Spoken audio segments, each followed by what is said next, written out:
acéptalo igual. No, yo he visto que Salud sigue ahí. ഇന്ന് നമ്മൾ ഇപ്പം latest ആയിട്ട് പുറത്തിറങ്ങിയ അവർ ഫോൾട്ട് എന്ന മൂവിയാണ് എക്സ്പ്ലെയിൻ ചെയ്യാൻ പോകുന്നത്. അപ്പോൾ ഇതിന് മുൻപുള്ള 2 മൂവീസും നമ്മുടെ ചാനലിൽ തന്നെ എക്സ്പ്ലെയിൻ ചെയ്തിട്ടുണ്ട്. അത് കാണാത്തവർ ആ ഒരു വീഡിയോ കണ്ടതിന് ശേഷം മാത്രം ഈ ഒരു വീഡിയോ കാണുക, എങ്കിലേ നിങ്ങൾക്ക് കഥ ഫുള്ളായിട്ട് മനസ്സിലാവുകയുള്ളൂ. ഇതിന് മുൻപുള്ള 2 പാർട്സിന്റെ ലിങ്ക് ഞാൻ ഡിസ്ക്രിപ്ഷനിലും അതുപോലെ കമന്റിലും പിൻ ചെയ്ത് വെച്ചേക്കാം. അപ്പോൾ ഇനി കൂടുതൽ വലിച്ചു നീട്ടാതെ അവർ ഫോൾട്ട് എന്ന് പറയുന്ന ഈ ഒരു സ്പാനിഷ് മൂവിയുടെ അവസാനത്തെ പാർട്ടിലേക്ക് പോകാം. സിനിമ തുടങ്ങുന്നത് 4 വർഷങ്ങൾക്ക് ശേഷമുള്ള രംഗം കാണിച്ചുകൊണ്ടാണ്. ഇപ്പം നിക്കാണെങ്കിലും നോയാണെങ്കിലും രണ്ടുപേരും രണ്ടുപേരുടെ കാര്യങ്ങൾ നോക്കിയാണ് ജീവിക്കുന്നത്. നോഹ അവളുടെ ലൈഫുമായിട്ട് മുൻപോട്ട് പോകുന്നു. അങ്ങനെ അവളിപ്പോൾ ഒരു എയർപോർട്ടിലേക്കാണ് വന്നിരിക്കുന്നത്. എയർപോർട്ടിലേക്ക് വന്ന് നോക്കുമ്പോൾ അവളുടെ ഫ്ലൈറ്റ് വരാൻ ഇനിയും സമയമുണ്ട്. അപ്പൊ അത്രയും നേരം വെറുതെ ഇരിക്കേണ്ടല്ലോ എന്ന് കരുതിയിട്ട് അവൾ അവിടെ കയറി ഷോപ്പിംഗ് ചെയ്യും. ഇങ്ങനെ കടയിൽ കയറി അവൾ ഓരോന്ന് തപ്പി തെരഞ്ഞുകൊണ്ടിരിക്കുന്ന സമയത്താണ് ഒരു മാഗസീൻ കാണുന്നത്. ആ മാഗസീനിൽ നിക്കിനെ കുറിച്ചാണ് പറയുന്നത്. പിന്നീട് അവിടെ നിന്ന് അവൾ മാറി വേറൊരു ഷോപ്പിൽ കയറി ചോക്ലേറ്റ്സും വാങ്ങി വെളിയിലേക്ക് വരും. അപ്പോഴേക്കും ഫ്ലൈറ്റ് വന്നിട്ടുണ്ടാകും. ഫ്ലൈറ്റിനുള്ളിൽ കയറി അവളുടെ സീറ്റൊക്കെ കണ്ടുപിടിച്ച് അവൾ ഇരിക്കാൻ പോകുന്ന സമയത്ത് തൊട്ടടുത്തിരുന്ന സിമോൺ എന്ന ആളുടെ കയ്യിലുണ്ടായിരുന്ന കോഫി തട്ടി അയാളുടെ ദേഹത്തേക്ക് വീഴും. ഈ സമയത്ത് നോഹ അയാളുടെ അടുത്ത് സോറി ഒക്കെ പറയുന്നുണ്ട്. ഇന്നലെ അയാളും കുഴപ്പമില്ല, ഞാൻ കോഫി കളർ പാന്റ് അല്ലേ ഇട്ടേക്കുന്നത്, അതുകൊണ്ട് ആരും ശ്രദ്ധിക്കില്ല എന്നൊക്കെ കോമഡി പോലെ പറയുന്നുണ്ട്. ശേഷം പരസ്പരം അങ്ങോട്ടും ഇങ്ങോട്ടും പരിചയപ്പെടുകയും ചെയ്യും. പിന്നെ ഫ്ലൈറ്റിൽ നിന്ന് ഇറങ്ങി വരുന്ന സമയത്ത് നോഹയുടെ അടുത്ത് ഞാൻ നിനക്ക് ലിഫ്റ്റ് തരണോ എന്ന് സിമോൺ ചോദിക്കുന്നുണ്ട്. ഈ സമയത്ത് നോഹ പറയുന്നുണ്ട് വേണ്ട, എനിക്ക് വേണ്ടി കാറ് വരുന്നുണ്ട്, നമുക്ക് പിന്നെ ഒരു ദിവസം കാണാമെന്ന് പറയും. അന്നേരം സിമോണും അവിടെ നിന്ന് പോകും. നോഹ തന്നെ പിക്ക് ചെയ്യാൻ വരുന്ന കാറ് നോക്കി നിൽക്കുന്ന സമയത്ത് ഒരു 911 അതുവഴി പാസ് ചെയ്ത് പോകും. ഇത് കാണുമ്പോൾ അവൾ വിചാരിക്കുന്നത് അതിനുള്ളിൽ നിക്കാണെന്നാണ്. എന്തായാലും അവൾ ഇത് നോക്കി നിൽക്കുന്ന സമയത്ത് അവളുടെ ഫ്രണ്ട് അവളെ പിക്ക് ചെയ്യാൻ വരും. ജെന്നയാണ് അവളെ പിക്ക് ചെയ്യാൻ വരുന്നത്. ശരിക്കും പറഞ്ഞാൽ ജെന്നയുടെ ലിയോന്റെ മാരേജ് ആണ്. അതുകൊണ്ടാണ് നോഹ ഇപ്പൊ നാട്ടിലേക്ക് വന്നത്. മാത്രമല്ല ജെന്ന നോഹയോട് പറയുവാണ്, ഞങ്ങളുടെ മാരേജിന് നീയും നിക്കുമായിരിക്കും മെയ്ഡ് ഓഫ് ഓണർ ആയിട്ട് നിൽക്കുന്നത്. മെയ്ഡ് ഓഫ് ഓണർ എന്ന് വെച്ച് കഴിഞ്ഞാൽ ബ്രൈഡ്സ് മെയ്ഡ് പോലെ തന്നെയാണ്, പക്ഷെ ഇതിന് കുറച്ചും കൂടി പ്രയോറിറ്റൈസ് കൂടുതലായിരിക്കും. എന്തായാലും ഇക്കാര്യം മാത്രം നോഹയ്ക്ക് അത്രയ്ക്ക് ഇഷ്ടപ്പെട്ടില്ല. കാരണം വീണ്ടും നിക്കിനെ കാണണം, ഫേസ് ചെയ്യണം എന്നുള്ള കാര്യങ്ങളൊക്കെ ഓർക്കുമ്പോൾ അവൾക്കൊരു നെർവസ് പോലെ തോന്നും. ഇന്നലെ ജെന്ന പറയുന്നുണ്ട്, നിങ്ങൾ രണ്ടാളും എന്തായാലും ബ്രേക്കപ്പ് ആയല്ലോ, അതുകൊണ്ട് ഇനി അതിനെക്കുറിച്ച് ഓർത്ത് ടെൻഷൻ ഒന്നും ആവണ്ട, എല്ലാം ഞാൻ ഡീൽ ചെയ്തോളാം എന്ന് പറയും. അടുത്ത സീനില് ഇപ്പൊ നോഹ കുളിച്ച് ഫ്രഷ് ആയിട്ട് വന്നിരിക്കുകയാണ്. അപ്പൊ അവിടെ ഉണ്ടായിരുന്ന സ്റ്റാൻഡില് കുറച്ചധികം ഡ്രസ്സുകൾ ഇങ്ങനെ തൂക്കിയിട്ടിട്ടുണ്ട്. അതിൽ ഓരോ ഡ്രസ്സ് ആർക്കൊക്കെയാണെന്നുള്ള പേരും നോട്ട് ചെയ്തിട്ടുണ്ട്. അപ്പൊ ഇത് കാണുന്ന നോഹയ്ക്ക് തന്റെ ഫ്രണ്ടിന്റെ ഐഡിയാസ് ഒക്കെ കാണുമ്പോൾ ഭയങ്കരമായിട്ട് ഇംപ്രസ് ആകും. പിന്നീട് അടുത്ത സീനില് അവളൊരു വൈറ്റ് ഡ്രസ്സ് ഇട്ടുകൊണ്ട് വരുന്നതാണ് കാണിക്കുന്നത്. വന്നിങ്ങോട്ട് ഇറങ്ങുന്ന സമയം തന്നെ അവൾ ആദ്യം കാണുന്നത് നിക്കിനെയാണ്. പക്ഷെ നിക്ക് കണ്ടിട്ടില്ലെന്ന് തോന്നുന്നു. എന്തായാലും അവൾക്ക് നിക്കിനെ കാണണമെന്ന് ഒട്ടും താല്പര്യം ഉണ്ടായിരുന്നില്ല. അതുകൊണ്ട് അവൾ പെട്ടെന്ന് അവിടെ നിന്ന് മാറി നിൽക്കും. എല്ലാവരും ഇപ്പൊ പാർട്ടിയൊക്കെ സെലിബ്രേറ്റ് ചെയ്തുകൊണ്ടിരിക്കുകയാണ്. ഈ സമയത്ത് ജെന്ന വന്ന് നോഹയ്ക്ക് അവളുടെ അങ്കിളിനെ പരിചയപ്പെടുത്തി കൊടുക്കും. അങ്ങനെ നോഹ ഇപ്പൊ ജെന്നയുടെ അങ്കിളിന്റെ അടുത്ത് സംസാരിച്ചുകൊണ്ടിരിക്കുകയാണെങ്കിലും അവളുടെ കണ്ണ് മുഴുവൻ നിക്കിന്റെ അടുത്തായിരുന്നു. കാരണം നിക്ക് ബാക്ക്ഗ്രൗണ്ടിലൂടെ അങ്ങോട്ടും ഇങ്ങോട്ടും പോകുന്നത് അവൾക്ക് കാണാൻ പറ്റുമായിരുന്നു. എന്നാൽ നിക്കാണേലോ നോയെ മൈൻഡ് പോലും ചെയ്യില്ല. ഈ സമയത്താണ് പെട്ടെന്ന് ജെന്നയുടെ അങ്കിള് നിക്കിനോട് സംസാരിക്കുന്നത്.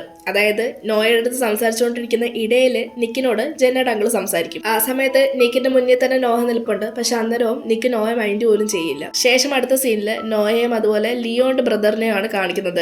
ഇവർ രണ്ടാളും മുൻപ് ഒരിക്കല് ഡേറ്റ് ചെയ്തിട്ടുണ്ട്. ഏകദേശം ഒരാഴ്ച മാത്രം നീണ്ടു നിൽക്കുന്ന ഡേറ്റിംഗ് ആയിരുന്നു. പക്ഷെ അവരിപ്പോഴും നല്ല ഹെൽത്തി ആയിട്ടുള്ള ഒരു ഫ്രണ്ട്ഷിപ്പ് മെയിൻറ്റെയിൻ ചെയ്യുന്നുണ്ട്. അവിടെ നോഹ മാത്രമായിരുന്നില്ല, നോഹയുടെ മുഴുവൻ ഫാമിലിയും ഉണ്ടായിരുന്നു. അപ്പൊ അവരെല്ലാവരും കൂടി നിന്ന് ഫോട്ടോസ് ഒക്കെ എടുക്കുന്ന സമയത്ത് നോഹ മാറി നിൽക്കുകയാണ്. ഇന്നേരം നിക്ക് അവളുടെ ഫ്രണ്ടിൽ കൂടെ പോന്നു. അന്നേരവും നിക്ക് അവളെ മൈൻഡ് ചെയ്യില്ല. പിന്നീട് അടുത്ത സീനില് എല്ലാവരും വെഡിങ്ങിന്റെ പ്രോഗ്രാംസിന് വേണ്ടിയിട്ടുള്ള പ്രാക്ടീസ് റിഹേഴ്സലൊക്കെ ചെയ്യാനായിട്ട് പോവുകയാണ്. എല്ലാവരും ഓരോരോ കാറിൽ കയറി. പക്ഷെ നോഹയ്ക്ക് മാത്രം ഒരു കാറും കിട്ടിയില്ല. അവൾക്ക് അവളുടെ ഗേൾ ഗാങ്സിന്റെ കൂടെ പോകാനായിരുന്നു ആഗ്രഹം. പക്ഷെ ആ സമയത്ത് അവർ പറയുന്നുണ്ട് നീ നിക്കിന്റെ കാറിൽ വാ എന്ന്. ഇതൊക്കെ ഇവർ ശരിക്കും മനഃപൂർവ്വം ചെയ്യുന്നതാണ്. കാരണം ജെന്നയ്ക്കാണെങ്കിലും ലയണിനാണെങ്കിലും ഇവർ രണ്ടാളും, അതായത് നിക്കും നോഹയും ഒന്നിച്ചു നിൽക്കുന്നതാണ് ഇപ്പോഴും ഇഷ്ടം. ലാസ്റ്റ് വേറെ വണ്ടിയൊന്നും ഇല്ലാത്തത് കൊണ്ട് നോഹ നിക്കിന്റെ കൂടെ പോകും. ആ വണ്ടിയിൽ ഒരു ചെറിയ കുട്ടിയും ഉണ്ടായിരുന്നു. വണ്ടി കയറിയപ്പോൾ അവർ രണ്ടാളും അങ്ങോട്ടും ഇങ്ങോട്ടും ഡയറക്റ്റ് നോക്കുന്നില്ലെങ്കിലും അവരറിയാതെ തന്നെ നോക്കുന്നുണ്ടായിരുന്നു. നിക്കാണേല് നോഹയുടെ കഴുത്തി ആ മാല, അതായത് അവൻ ഗിഫ്റ്റ് കൊടുത്ത മാല ഉണ്ടോ എന്ന് ചെക്ക് ചെയ്യും. പക്ഷെ ആ മാല ഇപ്പൊ ഇല്ല. ഇതേ സമയം ആ ചെറിയ കുട്ടി പറയുകയാണ് കാറിനകത്ത് ഭയങ്കര പെർഫ്യൂമിന്റെ മണമാണെന്ന്. അങ്ങനെ നിക്ക് ഗ്ലാസ് താത്തുക്കും. പക്ഷെ കുറച്ച് കഴിയുമ്പോൾ വീണ്ടും കാറിന്റെ ഗ്ലാസ് പൊക്കി വെക്കും. ഇന്നലെ നോഹ ആണെങ്കിൽ തന്റെ കയ്യിലുണ്ടായിരുന്ന പെർഫ്യൂം എടുത്ത് തന്റെ ദേഹത്തടിക്കും. കാരണം പെർഫ്യൂമിന്റെ സ്മെൽ അടിക്കുമ്പോൾ എന്തായാലും ഗ്ലാസ് താത്തുക്കുമല്ലോ. അങ്ങനെ കുറെ നേരം രണ്ടാളും ഒന്നും സംസാരിക്കാതെ അടി ഉണ്ടാക്കുമായിരുന്നു. അടുത്ത സീനിൽ അവരിപ്പോ മെയിൻ സ്പോട്ടിലേക്ക് എത്തിയിരിക്കുകയാണ്. എല്ലാവരും എന്തൊക്കെ ചെയ്യണമെന്ന് പറഞ്ഞു കൊടുക്കുന്നുണ്ട്. ഈ സമയത്ത് നിക്കും നോഹയും ഒന്നിച്ച് പിടിച്ചു നിൽക്കുകയാണ്. കാരണം അവരാണ് മെയ്ഡ് ഓഫ് ഓണർ. അന്നേരം ജെന്ന അവിടെ ബാക്കിൽ നിന്ന് പറയുന്നുണ്ട് അവരെ രണ്ടാളെയും കുറച്ചും കൂടി ക്ലോസ് ആക്കി നിർത്താൻ. അങ്ങനെ അവർ രണ്ടാളും അവിടെ ക്ലോസ് ആയി നിൽക്കുകയാണ്. അന്ന് രാത്രിയായിരിക്കുന്നു. രാത്രിയായി എല്ലാവരും ഫുഡൊക്കെ കഴിക്കാതിരിക്കുന്ന സമയത്ത് നിക്കും നോഹയും ഒന്നിച്ചാണ് ഇരിക്കുന്നത്. ഒരു പോയിന്റിലെത്തുന്ന സമയത്ത് നോഹ അങ്ങോട്ട് കയറി നിക്കിനോട് മിണ്ടാൻ ശ്രമിക്കുന്നുണ്ട്. പക്ഷെ ആ സമയത്ത് നിക്ക് അവളെ അവോയ്ഡ് ചെയ്യുകയാണ് ചെയ്യുന്നത്. ഇപ്പൊ എല്ലാവരും ഫുഡൊക്കെ കഴിച്ച് ഡ്രിങ്ക്സ് കഴിച്ചുകൊണ്ടിരിക്കുന്ന സമയത്ത് ലയന്റെ അനിയൻ ലൂക്ക് വന്ന് നിക്കിനോട് ചോദിക്കുവാണ് നിന്റെ കയ്യിലെ ടാറ്റു എന്താണെന്ന്. ഇത് കാണുന്ന സമയത്ത് നോഹയും നിക്കും ശരിക്കും പറഞ്ഞാൽ അങ്ങോട്ടും ഇങ്ങോട്ടും നോക്കി ചിരിക്കും. അടുത്ത സീനില് ജെന്ന ലയനും ഇപ്പൊ ഒഫീഷ്യലി ഹസ്ബൻഡ് ആൻഡ് വൈഫ് ആയിരിക്കുകയാണ്. പിന്നീട് ബൊക്കെ എടുത്ത് എറിയുന്ന ഒരു പരിപാടിയുണ്ട്. ആ സമയത്ത് അത് ആർക്കാണോ കിട്ടുന്നത് അയാളുടെ ആയിരിക്കും അടുത്ത വിവാഹം എന്നൊക്കെയാണ് പൊതുവെ പറയുന്നത്. അങ്ങനെ ഇത് കിട്ടുന്നത് നോഹയ്ക്കാണ്. കല്യാണശേഷം രാത്രിയിലുള്ള പാർട്ടിയും കാര്യങ്ങളൊക്കെ ഇപ്പൊ നടന്നുകൊണ്ടിരിക്കുകയാണ്. അങ്ങനെ ഒരു പോയിന്റിൽ എത്തുന്ന സമയത്ത് നിക്കും നോഹയും ഒന്നിച്ച് ഡാൻസ് കളിക്കേണ്ടതായിട്ട് വരും. പിന്നീട് ഡാൻസ് കളിച്ചുകൊണ്ടിരുന്ന നിക്കും നോഹയും ഒരു ഇന്റിമേറ്റ് സീനിലോട്ട് പോകുന്നതാണ് നമ്മളെ കാണിക്കുന്നത്. അടുത്ത സീനില് നോഹ ഇപ്പൊ എഴുന്നേറ്റിരിക്കുകയാണ്. തൊട്ടിപ്പുറത്ത് തന്നെ നിക്കും കിടപ്പുണ്ട്. നിക്ക് ഉണരുമ്പോ നോഹ അവന്റെ അടുത്ത് ഹായ് പറയും. പക്ഷെ നിക്കാണേലോ ഒന്നും പറയാതെ അവിടെ നിന്ന് എഴുന്നേറ്റ് പോകും. ഇത് കാണുന്ന നോഹയ്ക്ക് വല്ലാതെ അത് ഹേർട്ട് ആവും. ഈ സമയത്ത് നോഹ നിക്കിനോട് പറയുന്നുണ്ട് നീ അന്നാ എഴുതിയ മെസ്സേജ് ഞാൻ വായിച്ചിട്ടുണ്ടായിരുന്നു എന്നും. ഇന്നേരം നിക്ക് പറയും അത് ശരിയായിരിക്കാം, പക്ഷെ ഞാൻ കണ്ണടയ്ക്കുന്ന സമയത്ത് എനിക്ക് ഓർമ്മ വരുന്നത് നീ മൈക്കിളിന്റെ ഒപ്പം ഉണ്ടായിരുന്നതാണ്. പിന്നീട് അടുത്ത സീനില് നമ്മളെ നോഹയാണ് കാണിക്കുന്നത്. നോഹ ഇപ്പൊ അവിടെ എല്ലാം പാർട്ട് ടൈം ആയിട്ട് ജോലി അന്വേഷിച്ച് നടക്കുകയാണ്. കുറെ സ്ഥലങ്ങളിൽ ജോലിക്ക് അപ്ലൈ ചെയ്തെങ്കിലും അതൊന്നും അവർക്ക് ഇഷ്ടപ്പെട്ടതുമില്ല, അതൊന്നും അവർക്ക് ശരിയായതുമില്ല. അടുത്ത സീനിൽ നമ്മളെ മൈക്കിളിനെയാണ് കാണിക്കുന്നത്. മൈക്കിൾ ഇപ്പൊ ഒരു ഹോസ്പിറ്റലിലാണ് ജോലി ചെയ്യുന്നത്. അപ്പൊ അവന്റെ ബോസ് അവനെ വിളിച്ചൊക്കെ അവനോട് പറയുന്നുണ്ട് നീ കോളേജിൽ പഠിക്കുന്ന സമയത്ത് ഏതോ ഒരു പയ്യനുമായിട്ട് എന്തോ ഒരു പ്രശ്നം ഉണ്ടായി കോളേജിൽ നിന്ന് പുറത്താക്കിയെന്ന് റിപ്പോർട്ട് വന്നു. അപ്പൊ അതിനെപ്പറ്റി ഇൻവെസ്റ്റിഗേഷൻ ചെയ്യാതെ നിനക്ക് ഈ ജോലി ഇനി മുൻപോട്ട് പോകാൻ പറ്റുമെന്ന് പറയും. ഇത് കേൾക്കുന്ന മൈക്കിളിന് ഭയങ്കര വിഷമമാകും. പക്ഷെ അവന്റെ സംശയം എന്തെന്നാല് ഇത് ചെയ്യിപ്പിക്കുന്നത് നിക്കാണോ എന്നാണ്. കാരണം അവ എവിടെ ജോലിക്ക് പോയാലും അത് ഒരുപാട് നാൾ നിൽക്കാൻ പറ്റുന്നില്ല. മാത്രമല്ല ഹോസ്പിറ്റലിന്റെ ഒരു ഷെയർ നിക്ക് വാങ്ങിച്ചിട്ടുമുണ്ട്. അപ്പൊ മൈക്കിൾ ചിന്തിക്കുന്ന എന്തെന്നാല് അന്ന് നോഹയോടൊപ്പം മൈക്കിൾ അങ്ങനെ ചെയ്തതുകൊണ്ട് ആ ദേഷ്യത്തിൽ നിക്ക് മൈക്കിളിനോട് ഇങ്ങനെ ചെയ്യുന്നതാണെന്നാണ്. മറുവശത്ത് നമ്മളെ നോഹയാണ് കാണിക്കുന്നത്. നോഹ ഇപ്പൊ മറ്റൊരു സ്ഥലത്ത് ഇന്റർവ്യൂവിന് വേണ്ടി വന്നിരിക്കുകയാണ്. ഇതൊരു പ്രോഗ്രാം കമ്പനിയാണ്. അപ്പം ഇന്റർവ്യൂവിന് വിളിക്കുന്ന സമയത്ത് ആ ഇന്റർവ്യൂ എടുക്കുന്ന ആള് സിമോൺ ആണ്. അതായത് ഈ കമ്പനിയുടെ ഒരു മെയിൻ ബോസ് ആണ് സിമോൺ. അപ്പൊ സിമോണിനെ കാണുന്ന നോഹ പറയുന്നുണ്ട് നിങ്ങളെയല്ലേ ഞാൻ ഫ്ലൈറ്റിൽ വെച്ച് കണ്ടത്, നമ്മൾ നേരത്തെ കണ്ടിട്ടുണ്ടല്ലോ എന്നൊക്കെ. എന്തായാലും സിമോൺ അവിടെ നോഹയ്ക്ക് ജോലി കൊടുക്കും. അത് നോഹയെ മുന്നേ പരിചയമുള്ളത് കൊണ്ട് മാത്രമല്ല അവളുടെ റെസ്യൂമെ അയാൾക്ക് ഇഷ്ടപ്പെടുകയും ചെയ്തു. അടുത്ത സീനില് നമ്മളെ സോഫിയ നിക്കിനെയാണ് കാണിക്കുന്നത്. ഈ ഒരു രംഗം കാണുമ്പോഴേ നമുക്ക് മനസ്സിലാവും ഇവർ ഇന്റിമേറ്റ് കഴിഞ്ഞ് വരുന്ന ഒരു രംഗമാണ്. മാത്രമല്ല ഇവരിപ്പോ റിലേഷൻഷിപ്പിലുമാണ്. പക്ഷെ അത് ടൈം പാസ് ആണോ റിയൽ ആണോ എന്നുള്ളത് കൃത്യമായിട്ട് പറയാൻ സാധിക്കില്ല. കാരണം നിക്കിന്റെ കാര്യം ആയതുകൊണ്ട് നിക്കിന്റെ ശരീരം ഒരിടത്തും മനസ്സ് വേറൊരിടത്തുമാണ്. ഇപ്പൊ തന്നെ സോഫിയായിട്ട് റിലേഷൻഷിപ്പിലുള്ള സമയത്ത് തന്നെയാണ് നിക്ക് നോഹയുടെ അടുത്ത് വീണ്ടും പോയത്. അപ്പൊ നിക്ക് ഇപ്പൊ പറയുന്നുണ്ട് നമ്മുടെ റിലേഷൻഷിപ്പ് പബ്ലിക് ആക്കണം, നമുക്ക് എൻഗേജ്മെന്റ് ചെയ്യണം എന്നൊക്കെ. കാരണം അതുവഴി നമുക്ക് കൂടുതൽ പ്രയോജനം ഉണ്ടാകും എന്നൊക്കെയാണ് പറയുന്നത്. അപ്പൊ ഇതിന് സോഫിയ ഓക്കെ പറയുന്നുണ്ട്. കാരണം കൂടുതൽ ഫെയിമിന് വേണ്ടി ഇവർ രണ്ടാളും ഒന്നിച്ചു കൂടിയതുപോലെയാണ് തോന്നുന്നത്. മറുവശത്ത് നോഹയും സിമോണിനെയാണ് കാണിക്കുന്നത്. നോഹ ഇപ്പൊ നല്ലപോലെ തന്നെ ജോലിയൊക്കെ ചെയ്യുന്നുണ്ട്. അപ്പൊ സിമോണിന് അവൾ ചെയ്ത വർക്കൊക്കെ ഇഷ്ടപ്പെട്ടു. അതിനെപ്പറ്റിയുള്ള കാര്യങ്ങളൊക്കെ പറയുകയാണ്. വീണ്ടും സീന് നമ്മളെ നിക്കിനെയാണ് കാണിക്കുന്നത്. നിക്കാണെങ്കിൽ നോഹയുടെ അക്കൗണ്ടിൽ കയറി നോഹയുടെ ഫോട്ടോസും വീഡിയോസും കാര്യങ്ങളൊക്കെ ഇങ്ങനെ കണ്ടുകൊണ്ടിരിക്കുകയാണ്. അതായത് നിക്ക് ഇപ്പോഴും മനസ്സ് നോഹയുടെ അടുത്താണ്. അതും ജോലി സ്ഥലത്ത് വെച്ചാണ് നിക്ക് ഇതൊക്കെ ചെയ്യുന്നത്. മാത്രമല്ല ഇപ്പൊ നിക്കിന്റെ അച്ഛന്റെ കമ്പനിയിൽ ചെറിയ പ്രശ്നങ്ങളൊക്കെ സംഭവിച്ചത് കാരണം റെപ്യൂട്ടേഷൻ കുറഞ്ഞുകൊണ്ടിരിക്കുകയാണ്. അപ്പൊ അതിനെപ്പറ്റി നിക്ക് സോഫിയോട് സംസാരിക്കുകയാണ്. നിക്ക് പറയുന്നത് എന്തെന്നാല് സോഫി ഒരു ലോയറാണ്. അതുപോലെ സോഫിയുടെ അച്ഛനാണെങ്കിലും ഒരു ഇലക്ഷനിലൊക്കെ ഇങ്ങനെ നിന്ന് പോകുന്ന ആളാണ്. അപ്പൊ സോഫിയുടെ അച്ഛന്റെ ആ ഒരു പൊളിറ്റിക്കൽ സപ്പോർട്ടും അതുപോലെ തന്നെ നിക്കിന്റെ അച്ഛന്റെ ആ ഒരു റെപ്യൂട്ടേഷൻ പോയതും തിരിച്ചു പിടിക്കാൻ നമ്മൾ രണ്ടാളും മാരേജ് ചെയ്യാൻ പോകുന്ന പ്രസ്സിന് കൊടുത്തു കഴിഞ്ഞാൽ അത് എന്റെ ഫാമിലിക്കാണെങ്കിലും നിന്റെ ഫാമിലിക്കാണെങ്കിലും വലിയൊരു ഉപഹാരമായി മാറുമെന്ന് നിക്ക് പറയും. അടുത്ത സീനില് സിമോണിനെ നോഹയാണ് കാണിക്കുന്നത്. ഇപ്പൊ സിമോണിന് നോഹയുടെ കുറച്ച് ഫീലിങ്സ് ഒക്കെ ഉണ്ട്. അതായത് ഒരു പ്രണയം എന്നുള്ള രീതിയിലുള്ള ഫീലിങ്സ് ഒക്കെ വന്നു തുടങ്ങിയിരിക്കുകയാണ്. അപ്പൊ ഈ കാര്യം സിമോണ് നോഹയോട് പറയാനും ശ്രമിക്കുന്നുണ്ട്. നോഹ ആ ഒരു പ്രപ്പോസൽ അക്സെപ്റ്റ് ചെയ്യുകയും ചെയ്യും. അങ്ങനെ അവരിപ്പോ ഡേറ്റിംഗ് സ്റ്റാർട്ട് ചെയ്തിരിക്കുകയാണ്. അങ്ങനെ അവർ രണ്ടാളും നടന്നു പോകുന്ന കാണിച്ചുകൊണ്ട് അടുത്ത സീനിൽ നമ്മളെ വീണ്ടും സിമോണിനെയാണ് കാണിക്കുന്നത്. അവർക്ക് കമ്പനിയിലേക്ക് ഇപ്പോൾ ഒരു ഇൻവെസ്റ്റർ വരുന്നുണ്ട്. അപ്പൊ അവർക്ക് ആര് കോഫി കൊണ്ടു കൊടുക്കണം എന്നുള്ള കാര്യം ഇങ്ങനെ കൺഫ്യൂഷനിൽ നിൽക്കുകയാണ് സിമോൺ. അപ്പൊ സിമോണും നോഹയും കൂടി ഒരു ആം റെസ്ലിംഗ് ചെയ്യുകയാണ്. അപ്പൊ ഇതിൽ ജയിക്കുന്ന ആൾ കൊണ്ടു കൊടുക്കണം അല്ലെങ്കിൽ തോക്കുന്ന ആൾ കൊണ്ടു കൊടുക്കണം, അങ്ങനെ ചുമ്മാ ജസ്റ്റ് ഫണ്ണായിട്ട് ഓരോന്ന് ചെയ്തുകൊണ്ടിരിക്കുന്ന സമയത്ത് അവിടേക്ക് നിക്ക് വരുന്നത്. അതായത് ഇവരുടെ കമ്പനിയിലെ പുതിയ ഇൻവെസ്റ്റർ ആണ് നിക്ക്. അപ്പൊ നിക്ക് നോഹയോട് നിന്റെ പഠിത്തത്തിന്റെ കാര്യമൊക്കെ എങ്ങനെയാണെന്ന് ചോദിക്കുമ്പോൾ നോഹ പറയുന്നുണ്ട് ഞാൻ ജോലി ചെയ്തുകൊണ്ട് തന്നെ പഠിക്കും, എന്നെ കൊണ്ട് അതിന് പറ്റും എന്നൊക്കെ. ശരിക്കും പറഞ്ഞാൽ ഇന്നരമാണ് സൈമൺ തന്നെ മനസ്സിലാവുന്നത് ഇവർ രണ്ടുപേരും ബ്രദർ ആൻഡ് സിസ്റ്റർ ആണെന്നുള്ളത്. അന്ന് രാത്രി ആയിരിക്കുന്നു. ഇപ്പൊ നിക്ക് തിരിച്ച് അവന്റെ റൂമിലേക്ക് എത്തിയിരിക്കുകയാണ്. അവിടെ സോഫിയുണ്ട്. അപ്പൊ സോഫിയുടെ അടുത്ത് കമ്പനിയെ പറ്റി പറയുന്നുണ്ട്. എന്നാൽ അവിടെ നോയുള്ള കാര്യമൊന്നും പറയുന്നില്ല. മാത്രമല്ല ഇവർക്ക് എൻഗേജ്മെന്റിനെ പറ്റിയുള്ള കാര്യം ഇപ്പൊ പബ്ലിഷ് ചെയ്തിട്ടുണ്ട്. അപ്പൊ അതിന്റെ ഒരു സന്തോഷത്തിലാണ് സോഫി. ഇപ്പൊ എന്തായാലും ഇന്നരം നിക്ക് പറയുന്നുണ്ട് കമ്പനി ഇപ്പൊ തന്നെ ആകെ മൊത്തത്തിൽ അലങ്കോലായി കിടക്കുവാണ്. അപ്പൊ ഞാൻ ഇനി അതെല്ലാം ഒന്ന് ശ്രദ്ധിച്ച് പുതുക്കി പണിയണം എന്നുള്ള രീതിയിൽ, അതായത് കമ്പനിയിലേക്ക് കൂടുതൽ ഫോക്കസ് കൊടുക്കണം എന്നുള്ള രീതിയിലാണ് പറയുന്നത്. പിന്നെ അതൊക്കെ കഴിഞ്ഞ് ഇവർ രണ്ടുപേരും വീണ്ടും ഇന്റിമേറ്റ് ആവുന്നതാണ് കാണിക്കുന്നത്. ആ സീൻ അവിടെ കട്ട് ചെയ്ത് കഴിഞ്ഞാൽ നമ്മളെ നോഹയാണ് കാണിക്കുന്നത്. അപ്പൊ നോഹയുടെ അടുത്തൊരു സ്റ്റാഫ് ഇങ്ങനെ ആ കമ്പനിയിലെ പുതിയ ബോസ് എന്ന് പറയുമ്പോൾ നിക്കിന്റെ കുറ്റം ഇങ്ങനെ പറയുവാണ്. അപ്പൊ അതേസമയം തന്നെ നോഹയും പറയുന്നുണ്ട് ആ മോഡയ അങ്ങനെ ഇങ്ങനെ എന്നൊക്കെ പറയുന്നുണ്ട്. കറക്റ്റ് സമയത്താണ് നിക്ക് അവിടേക്ക് വരുന്നതും ഇതെല്ലാം കേൾക്കുകയും ചെയ്യും. ഇത് കേൾക്കുന്ന നിക്ക് ആണെങ്കിലും മനഃപൂർവ്വം നോഹയ്ക്ക് അവിടെ ഓരോ പണി ചെയ്യാനായിട്ട് കൊടുക്കും. അതായത് നീ പ്രസന്റേഷൻ ചെയ്തോ, അത് ചെയ്തു, ഇത് ചെയ്തോ എന്നൊക്കെ പറഞ്ഞാൽ അവളെ അവിടെ ചുമ്മാ ഇരിക്കാൻ സമ്മതിക്കില്ല. ശരിക്കും പറഞ്ഞാൽ ഇവിടെ നിക്കിന്റെ കണ്ണ് മൊത്തം നോഹയുടെ അടുത്താണ്, അല്ലാതെ കമ്പനിയുടെ അടുത്തൊന്നും അല്ല. നിക്കാണെങ്കിൽ നോഹ ആരുടെ അടുത്ത് സംസാരിക്കുന്നു, ആരുടെ അടുത്ത് മിണ്ടുന്നു എല്ലാം ഇങ്ങനെ തപ്പി നടക്കുവാണ്. അതേസമയം നോഹ സിമോന്റെ അടുത്ത് സംസാരിക്കുന്നത് ഒരുപാട് ക്ലോസ് ആയിട്ടിരിക്കുന്നതൊക്കെ നിക്ക് ശ്രദ്ധിക്കുന്നുണ്ട്. അപ്പൊ ഇവര് തമ്മിൽ ഡേറ്റിംഗ് ആണോ എന്നുള്ള ഒരു സംശയവും നിക്കിനുണ്ട്. മാത്രമല്ല നിക്ക് ഇപ്പോൾ ഓൾറെഡി തന്നെ ഒരു റിലേഷൻഷിപ്പിലാണ്, അതെല്ലാരും അറിയിക്കുകയും ചെയ്തു. എന്നിട്ട് നോഹ വേറൊരാളായിട്ട് റിലേഷൻഷിപ്പിലാവുന്നത് നിക്കിന് സഹിക്കാൻ പറ്റുന്നുമില്ല. പിന്നീട് വീക്കെൻഡ് ഒക്കെ ആയപ്പോഴേക്കും നോഹ ജെന്നെ കാണാനായിട്ട് പോകും. കാരണം അന്ന് ആ ഒരു കല്യാണത്തിന് ശേഷം ഇപ്പോഴാണ് ഇവര് കാണുന്നത്. അപ്പൊ അവിടെ ഉണ്ടായിരുന്ന ഒരു മാഗസീനില് നോഹ നിക്കും സോഫിയും കൂടി എൻഗേജ്മെന്റ് ചെയ്തതിന്റെ ഫോട്ടോസും ന്യൂസും ഒക്കെ കാണും. ഇത് കാണുന്ന നോഹയ്ക്ക് ചെറിയൊരു വിഷമം തോന്നും. ഇന്നലെ ജെന്ന പറയുന്നുണ്ട്, ലയൺ ഇതിനെപ്പറ്റി നേരത്തെ അറിയായിരുന്നു, എന്തായാലും ഞങ്ങൾക്ക് നിങ്ങൾ രണ്ടുപേരും ഒന്നിച്ചിരിക്കുന്നതായിരുന്നു കൂടുതൽ ഇഷ്ടം, ഇങ്ങനെ കാര്യങ്ങളൊക്കെ സംസാരിക്കുകയാണ്. പിന്നീട് നോഹ അവിടെ വെച്ച് മൈക്കിളിനെ കാണും. മൈക്കിളിനോട് നോഹ അങ്ങോട്ട് ചെന്ന് മിണ്ടുമ്പോ മൈക്കിൾ ആണെങ്കിൽ നോഹയോട് ദേഷ്യപ്പെടും. മൈക്കിൾ നോഹയോട് പറയുന്നത് എന്തെന്ന് വെച്ചാൽ,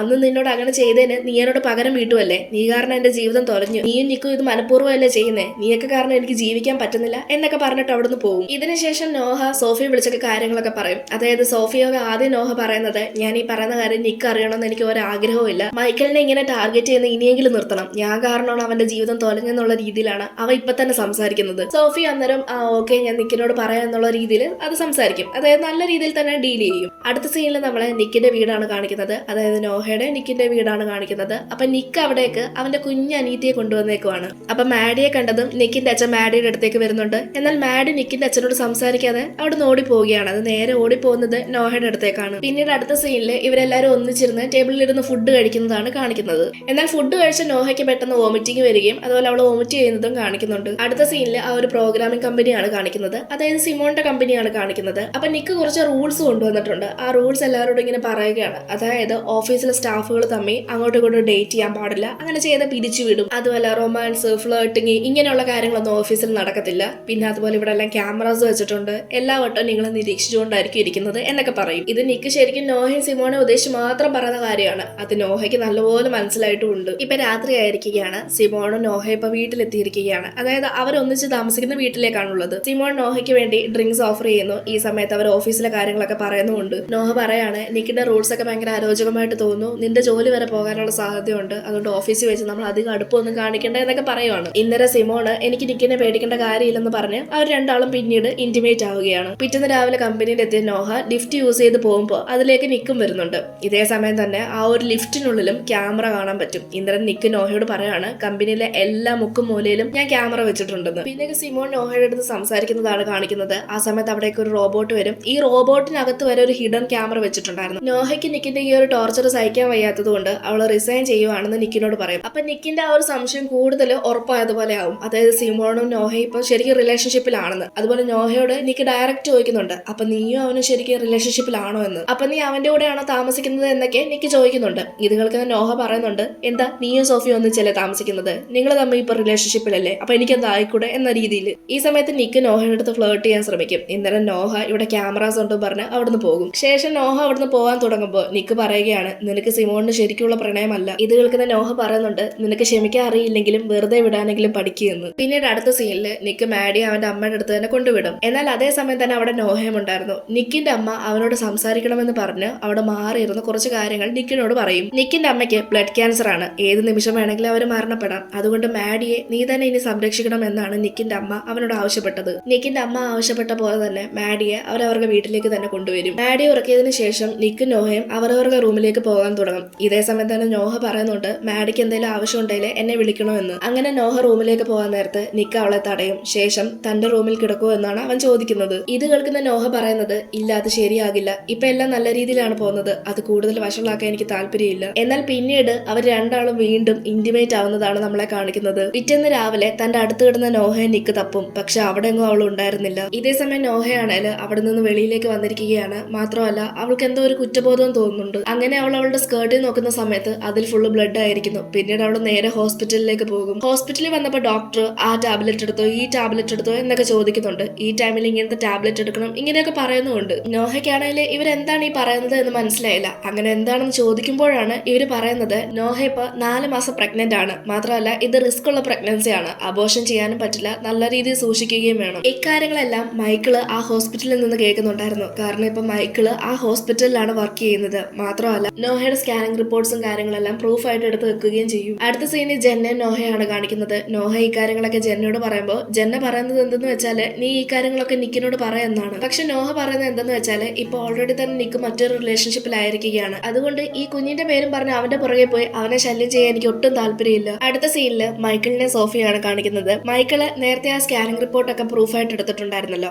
അതായത് നോഹയുടെ പ്രഗ്നൻസിക്ക് ആ ഒരു പ്രൂഫ്സ്. അപ്പൊ ഇതെല്ലാം കൂടി എടുത്തുകൊണ്ട് വന്ന് മൈക്കിള് സോഫിയെ കാണിച്ചു കൊടുക്കുകയാണ്. എന്നിട്ട് ഇത് നിക്കിന്റെ കുട്ടിയാണെന്നുള്ള രീതിയിലാണ് മൈക്കിൾ അവിടെ സംസാരിക്കുന്നത്. എന്നാൽ മൈക്കിൾ ഇത് ഇവിടെ വന്ന് പറയാനുള്ള കാരണം എന്തെന്ന് വെച്ചാല് മൈക്കിൾ ഇപ്പൊ ഒരു ഹോസ്പിറ്റലിൽ ജോലിക്ക് കയറിയിരിക്കുകയാണ്. എന്നാൽ ആ ജോലി ഇപ്പൊ പോകുന്ന ലക്ഷണമാണ് ഇതിന്റെ പുറകിൽ നിക്കാണ്. അപ്പൊ ഇത് കേൾക്കുന്ന സോഫിയ പറയുന്നുണ്ട് ഇതിൽ എനിക്കൊന്നും ചെയ്യാൻ സാധിക്കില്ലെന്ന്. അപ്പൊ ബ്ലാക്ക് മെയിൽ ചെയ്ത് നിക്കിനെ തന്റെ വഴിയിൽ നിന്ന് മാറ്റാൻ വേണ്ടിയിട്ടാണ് മൈക്കിൾ ഇങ്ങനെ ചെയ്യുന്നത്. ഇങ്ങനെ ഒരു വാർത്ത ന്യൂസിലോ അല്ലെങ്കിൽ പബ്ലിക്കോ ആയിക്കഴിഞ്ഞാൽ സ്വന്തം സഹോദരിയെ പ്രഗ്നന്റ് ആക്കി എന്നുള്ള രീതിയിലേ വരത്തുള്ളൂ. അപ്പൊ അത് അവരുടെ റെപ്യൂട്ടേഷനെ തന്നെ ബാധിക്കുകയും ചെയ്യും. അടുത്ത സീനിൽ നിക്കും സോഫിയും അതുപോലെ സിമോണും നോഹയൊക്കെ ഒരു പാർട്ടിയിൽ നിൽക്കുന്നതാണ് കാണിക്കുന്നത്. നോഹയും സിമോണും ഒന്നിച്ച് ഡാൻസ് കളിക്കുന്ന കാണുമ്പോൾ നിക്കിന് നല്ലപോലെ കുശുമ്പ് വരുന്നുണ്ട്. ഇത് സോഫിയും ശ്രദ്ധിക്കുന്നുണ്ട്. ഒരു പോയിന്റിൽ വെച്ച് സോഫിയും സിമോണും അവിടെ നിന്ന് മാറുന്ന സമയത്ത് നിക്ക് നോഹയെ കിസ് ചെയ്യും. ഇതെന്നാൽ സോഫി കാണുകയും ചെയ്യും. സിമോൺ ആ സമയത്ത് നല്ല രീതിയിൽ ഡ്രിങ്ക്സ് കഴിച്ച് ബോധമില്ലാതെ നിൽക്കുകയാണ്. നോഹയ്ക്കാണെങ്കിൽ പെട്ടെന്ന് എന്തോ വയ്യാതെ വരും. ഇത് കാരണം അവള് വീട്ടിലേക്ക് സിമോണിന്റെ കൂടെ പോകാൻ തുടങ്ങുമ്പോൾ നിക്ക് പറയുന്നുണ്ട് ഇല്ല ഞാൻ നിന്നെ വീട്ടിൽ കൊണ്ടാക്കാമെന്ന്. അങ്ങനെ നിക്ക് സോഫിയോട് പറയാതെ നോഹയും കൊണ്ട് വീട്ടിലേക്ക് പോകും. ഈ സമയത്ത് നിക്ക് അവൻ അവളെ ഇഷ്ടമാണെന്നുള്ള കാര്യം പറയുന്നുണ്ട്. അതേസമയം തന്നെ നോഹ പറയുന്നുണ്ട് നമ്മളിപ്പോ പഴയ പോലെ അല്ല, ഒരിക്കലും നമുക്ക് പഴയതുപോലെ ആകാനും കഴിയില്ല. മാത്രമല്ല നിനക്ക് സോഫിയെ നല്ലപോലെ ചേരും, നല്ല തീരുമാനമാണ് നീ എടുത്തത്. നിന്റെ ഈ തീരുമാനത്തിനോട് എനിക്ക് സന്തോഷം മാത്രമേ ഉള്ളൂ. നീ സ്വയം തിരഞ്ഞെടുത്ത ജീവിതമോ നീ അതിൽ തന്നെ നിൽക്കണം. മാത്രമല്ല എന്നെ പോലുള്ള ഒരാളുടെ അടുത്ത് നിനക്ക് ക്ഷമിക്കാൻ പറ്റാത്ത ആളുടെ അടുത്ത് എങ്ങനെ നിനക്ക് ജീവിക്കാൻ പറ്റുമെന്ന് ചോദിക്കും. ഇത് കേട്ട് നിക്ക് അവിടെ നിന്ന് എഴുന്നേറ്റ് പോവുകയും ചെയ്യും. അടുത്ത സീനില് നോഹ ഇപ്പൊ അർജന്റായിട്ട് ഹോസ്പിറ്റലിലേക്ക് കൊണ്ടുപോയിരിക്കുകയാണ്. പിറ്റേന്ന് രാവിലെ ഇപ്പൊ നിക്കിന്റെ അമ്മ മരിച്ചിരിക്കുകയാണ്. അതായത് സ്വന്തം അമ്മ മരിച്ചിരിക്കുന്നു. അതിന്റെ ചടങ്ങും കാര്യങ്ങളൊക്കെ നടക്കുകയാണ്. പിന്നീട് അടുത്ത സീനില് മാഡിക്ക് കളിക്കാൻ വേണ്ടി വില്യം ഒരു കാർ കൊടുക്കുന്നുണ്ട്. പക്ഷെ അവൾക്ക് അതൊന്നും വേണ്ടായിരുന്നു. ഈ സമയം വേറൊരു ചെക്കൻ വന്ന് ആ കാർ വാങ്ങിച്ചോണ്ട് പോകും. എന്നാൽ ഇത് വാങ്ങിച്ചോണ്ട് പോയ കണ്ടപ്പോ മാഡിക്ക് അതേ കാർ തന്നെ വേണം. ഇത് കാണുന്ന വില്യം കാർ ഷെയർ ചെയ്യാനായിട്ട് പറയും. പക്ഷെ ഇത് മാഡിക്ക് ഇഷ്ടപ്പെടില്ല. അങ്ങനെ മാഡി വില്യമിനോട് ദേഷ്യപ്പെട്ട് എഴുന്നേറ്റ് പോകും. ഇന്നരം നോഹ അവളെ പറഞ്ഞ് മനസ്സിലാക്കും. ഇതിന്റെ ഇടയ്ക്ക് നോഹയുടെ അമ്മ നോഹയോട് ചോദിക്കുന്നുണ്ട് നിനക്ക് എന്തോ പറ്റി, ആകെ വയ്യാണ്ടിരിക്കുന്നല്ലോ എന്നെല്ലാം. ഇത് കേൾക്കുന്ന നോഹ പറയുന്നത് എനിക്ക് കുഴപ്പമൊന്നുമില്ല, ഞാൻ ഓക്കെ ആണെന്നാണ്. ഇപ്പൊ നോഹ മറ്റൊരു സ്ഥലത്ത് പോയി താനും കുഞ്ഞു മാത്രം ഒന്നിച്ച് പുതിയൊരു ജീവിതം ആരംഭിക്കാൻ വേണ്ടിയുള്ള പ്ലാനിലാണ്. മറുവശത്ത് നമ്മളെ നിക്കിനെയാണ് കാണിക്കുന്നത്. നിക്കിന് ഇപ്പൊ പൂർണ്ണമായിട്ടും ഈ ഒരു റിലേഷൻഷിപ്പിൽ നിൽക്കണമെന്നേ ഇല്ല. അടുത്ത സീനില് നോഹ ഇപ്പൊ സിമോന്റെ അടുത്തേക്ക് വന്നിരിക്കുകയാണ്. കുറെ നാളുകൾക്ക് ശേഷമാണ് അവള് സിമോന്റെ അടുത്തേക്ക് വന്നേക്കുന്നത്. നോഹ സിമോന്റെ അടുത്ത് എല്ലാ കാര്യങ്ങളും പറയും. അതായത് അവള് പ്രഗ്നന്റ് ആണെന്നുള്ള കാര്യം, അതുപോലെ ആ കുഞ്ഞിന്റെ അച്ഛനെന്ന് പറയുന്നത് നിക്കാണെന്നുള്ള കാര്യമൊക്കെ. സിമോന്റെ ജീവിതം നശിപ്പിക്കാൻ അവൾക്ക് തീരെ താല്പര്യമുണ്ടായിരുന്നില്ല. അതുകൊണ്ട് അവര് ബ്രേക്കപ്പ് ആകും. അടുത്ത സീനിൽ നിക്കിനെ സോഫിയാണ് കാണിക്കുന്നത്. നിക്ക് ഡയറക്റ്റ് ആയിട്ട് തന്നെ സോഫിയോട് പറയുന്നുണ്ട് തനിക്ക് ഈ റിലേഷൻഷിപ്പ് മുൻപോട്ട് കൊണ്ടുപോകാൻ താല്പര്യമില്ലെന്ന്. സോഫിയ അവൻ പറയുന്ന കാര്യങ്ങൾ മനസ്സിലാക്കാൻ ശ്രമിക്കുന്നുണ്ട്. മാത്രമല്ല അവൻ പറയുന്നതിന് മുമ്പ് തന്നെ ഇതൊക്കെ സംഭവിക്കും എന്നുള്ള രീതിയിൽ, അതായത് ഒരു പാകപ്പെട്ട മനസ്സോടെ തന്നെയാണ് നിന്നത്. അതായത് വിട്ടുകൊടുക്കാൻ അവൾ തയ്യാറായിരുന്നു. കാരണം നോഹ പ്രഗ്നന്റ് ആണെന്നും ആ കുട്ടി നിക്കിന്റെ ആണെന്നും അവൾക്ക് നല്ലപോലെ അറിയായിരുന്നു. അവള് തനിക്ക് വേദന ഉണ്ടാക്കുന്ന കാര്യമാണെങ്കിലും ആകെ പറയുന്നത് എന്തെന്ന് വെച്ചാല് ഇപ്പൊ നോഹയ്ക്കാണ് നിന്നെ ആവശ്യം. മാത്രമല്ല അവൾ ഒരു കാര്യം കൂടി എടുത്തു പറയുന്നുണ്ട്, നിനക്ക് ഒരിക്കലും ആളുകളോട് ക്ഷമിക്കാൻ കഴിയില്ല. നീ എപ്പോഴും നിന്റെ കുറ്റങ്ങള് മറ്റുള്ളവർക്ക് തലയിലിട്ട് രക്ഷപ്പെടാനാണ് ശ്രമിക്കാറ്. പക്ഷെ അത് കാരണം ഇപ്പൊ ഏറ്റവും കൂടുതൽ പ്രശ്നമുണ്ടായത് നോഹയ്ക്കാണ്. ഇതൊക്കെ കേൾക്കുന്ന നിക്കിന് ഒരുപാട് വിഷമം തോന്നും. താൻ ചെയ്ത കാര്യങ്ങളൊക്കെ ഓർത്തു കൂട്ടും. മാത്രമല്ല ഇവള് തനിക്ക് വേണ്ടി ഇതൊക്കെ ചെയ്യുന്നത് എന്തിനെന്ന് പോലും ചിന്തിക്കും. പിന്നീട് അടുത്ത സീനില് നിക്ക് നോഹയ്ക്ക് വേണ്ടി മുൻപത്തെ പോലെ ഒരു നെക്ലേസ് ഒക്കെ വാങ്ങി അവളെ കാണാനായിട്ട് പോവുകയാണ്. മറുവശത്ത് നോഹ ഇപ്പൊ പെട്ടിയും പ്രമാണവും ഒക്കെ പാക്ക് ചെയ്ത് അവിടെ നിന്ന് പോവുകയാണ്. എന്നാൽ ഇതേ സമയം തന്നെയാണ് അവിടേക്ക് നിക്ക് വരുന്നത്. നിക്ക് കുറെ പ്രാവശ്യം അവളെ കാര്യങ്ങൾ പറഞ്ഞ് മനസ്സിലാക്കാൻ ശ്രമിക്കും. അതായത് അവന് വീണ്ടും അവളുടെ കൂടെയുള്ള ലൈഫ് സ്റ്റാർട്ട് ചെയ്യണം, അങ്ങനെയാണ് ഇങ്ങനെയാണ് എന്നൊക്കെ പറയും. പക്ഷെ ഇത് കേൾക്കുന്ന നോഹ പറയും മുൻപത്തെ പോലല്ല, നമ്മളുടെ ഇടയിൽ ഇപ്പോൾ ഒരാളും കൂടി വന്നിരിക്കുകയാണ് എന്ന്. ഇത് നിക്കിന്റെ കുട്ടിയാണെന്ന് നിക്കിന് പോലും അറിയില്ല. പക്ഷെ നിക്ക് എങ്കിലും പറയുന്നുണ്ട് ഇത് സിമോന്റെ കുട്ടിയാണെങ്കിലും ഞാൻ നിന്നെ ഏറ്റെടുക്കാൻ തയ്യാറാണ് എന്നൊക്കെ. എന്നാൽ ഇത് കേൾക്കുന്ന ലയൺ അവിടെ നിന്ന് പറയുന്നുണ്ട് ഇത് നിന്റെ കുട്ടി തന്നെയാണെന്ന്. പിന്നീട് നോഹ വണ്ടി എടുത്ത് പോകുമ്പോൾ നിക്കും അതിന്റെ പുറകെ വണ്ടി എടുത്തുകൊണ്ട് പോകും. എന്നിട്ട് ഇവർ രണ്ടാളും ആ വണ്ടിയിൽ ഇരുന്നുകൊണ്ട് തന്നെ, അതായത് രണ്ട് വണ്ടിയിൽ ഇരുന്നുകൊണ്ട് അങ്ങോട്ടും ഇങ്ങോട്ടും സംസാരിക്കാനായിട്ട് ശ്രമിക്കുകയാണ്. ഇത്രയും നാൾ നോഹ നിന്നത് ജെന്നയുടെ അടുത്തായിരുന്നു. അപ്പൊ ഇപ്പൊ അവള് അവളുടെ അച്ഛന്റെ അമ്മയുടെ അടുത്തേക്ക് വന്നിരിക്കുകയാണ്. അതായത് അവളുടെ അമ്മയുടെ അടുത്തും സ്റ്റെപ്പ് ഫാദറിന്റെ അടുത്തേക്കും വന്നിരിക്കുകയാണ്. പക്ഷെ ഈ സമയത്ത് നിക്കിനെ ഒരാൾ വന്ന് ഷൂട്ട് ചെയ്യും. അത് ശരിക്കും പറഞ്ഞാൽ അവന്റെ അച്ഛന്റെ കമ്പനിയിൽ ജോലി ചെയ്തിരുന്ന ഒരാളാണ്. ഇത് കാണുന്ന നോഹ ഓടി വന്ന് അവനെ കെട്ടിപ്പിടിച്ച് കരയുന്നുണ്ട്. ഇനി എനിക്ക് നിന്നെ വിട്ടുകൊടുക്കാൻ പറ്റില്ല, നീ എന്നെ വിട്ടു പോവരുത് എന്നൊക്കെ പറഞ്ഞു. പിന്നീട് അടുത്ത സീനിൽ നമ്മളെ ഹോസ്പിറ്റലിൽ കിടക്കുന്ന നിക്കിനെയാണ് കാണിക്കുന്നത്. കൂടെ നോഹയും അവളുടെ പാരന്റ്സും ഉണ്ട്. മാത്രമല്ല ഇപ്പൊ നോഹ പ്രസവിച്ചു കഴിഞ്ഞിരിക്കുകയാണ്. അതിന്റെ അർത്ഥം നിക്ക് ഏകദേശം 8 മാസത്തോളം കോമയിലായിരുന്നു. ഇപ്പൊ അവരുടെ വീട്ടുകാരും അവരെ രണ്ടാളെ അക്സെപ്റ്റ് ചെയ്തിരിക്കുകയാണ്. പിന്നീട് അടുത്ത സീനില് നിക്കിനെ ഇപ്പൊ വീട്ടിലേക്ക് കൊണ്ടുവന്നിരിക്കുകയാണ്. അവൻ ആദ്യമായിട്ട് തന്റെ കുഞ്ഞിനെ കാണുന്നത്. അവര് 3 പേര് അടങ്ങുന്ന ഒരു ഫ്രെയിമാണ് ഇവിടെ കാണിക്കുന്നത്. വളരെ സന്തോഷത്തോടെ ഉള്ള ഒരു നിമിഷം. ഈ സമയത്ത് നിക്കാണേൽ അവൾക്ക് വേണ്ടി വാങ്ങിയിട്ടുണ്ടായിരുന്ന ആ ഒരു നെക്ലേസ് ഗിഫ്റ്റ് ആയിട്ട് കൊടുക്കും. നിക്കിന് ഇപ്പോഴും നേരെ എഴുന്നേറ്റ് നിൽക്കാൻ സാധിക്കില്ല. പിന്നീട് നോഹ അവിടെ നിന്ന് എഴുന്നേറ്റ് രാത്രി കോഫി ഉണ്ടാക്കാനായിട്ട് അടിയിലത്തെ നിലയിലേക്ക് പോകും. എന്നാൽ ഇതേ സമയമാണ് അവിടേക്ക് ബ്രയർ വരുന്നത്. അവള് വന്ന് നിക്കിന്റെ നോഹയുടെ കുട്ടിയെ എടുത്തുകൊണ്ട് നിൽക്കുകയാണ്. അവൾക്ക് ആ കുട്ടിയെ വേണമെന്ന് പറഞ്ഞാണ് നിൽക്കുന്നത്. കയ്യിലാണെങ്കിൽ ഒരു കത്തിയുമുണ്ട്. ശബ്ദം കേട്ട് നോഹ മുകളിലേക്ക് വരുന്ന സമയത്ത് ബ്രയറിനെ സഹായിക്കാൻ മൈക്കിളായിരുന്നു ഉണ്ടായിരുന്നത്. നിക്കിനാണെങ്കിൽ എഴുന്നേറ്റ് നിൽക്കാനും സാധിക്കില്ല. പക്ഷെ നോഹ എങ്ങനെയൊക്കെ തന്റെ കുഞ്ഞിനെ തന്റെ കയ്യിലാക്കും. ഇതേ സമയം തന്നെ അവിടേക്ക് പോലീസ് വരികയും മൈക്കിളിനെയും ബ്രയറിനെയും അറസ്റ്റ് ചെയ്തുകൊണ്ട് പോവുകയും ചെയ്യും. ലാസ്റ്റ് സീനില് നോഹ നിക്കും കൂടി ഇപ്പൊ മാരേജ് ചെയ്തിരിക്കുകയാണ്. വീട്ടുകാരെല്ലാം അക്സെപ്റ്റ് ചെയ്ത് തന്നെ അവർക്ക് വിവാഹം നടത്തി കൊടുക്കും. സോഫി ആ മാരേജിന് വന്നിട്ടുണ്ടായിരുന്നു. നോഹ തന്റെ കയ്യിലുണ്ടായിരുന്ന ബൊക്കെ എടുത്ത് എറിയുമ്പോൾ അത് സോഫിക്കാണ് ഈ വട്ടം കിട്ടുന്നത്. പിന്നെ നിക്കും നോഹയും അവിടെ നിന്ന് പോകാൻ നേരത്ത് നോഹ നിക്കിന് ഒരു ഗിഫ്റ്റ് കൊടുക്കും. അതൊരു കാറായിരുന്നു. അങ്ങനെ രണ്ടാളും ആ കാറിൽ കയറി ഇരുന്ന് പോകുന്നത് കാണിച്ചുകൊണ്ടാണ് ഈ ഒരു മൂവി തീരുന്നത്. നിങ്ങൾക്ക് ഈ ഒരു മൂവി ഇഷ്ടപ്പെട്ടെന്ന് വിചാരിക്കുന്നു. മൂവി പറ്റി എന്തെങ്കിലും സംശയങ്ങളോ അഭിപ്രായങ്ങളോ ഉണ്ടെങ്കിൽ അത് തീർച്ചയായിട്ടും കമന്റ്സായി രേഖപ്പെടുത്തുക. ഇനി മറ്റൊരു വീഡിയോ ആയിട്ട് നമുക്ക് വീണ്ടും കാണാം.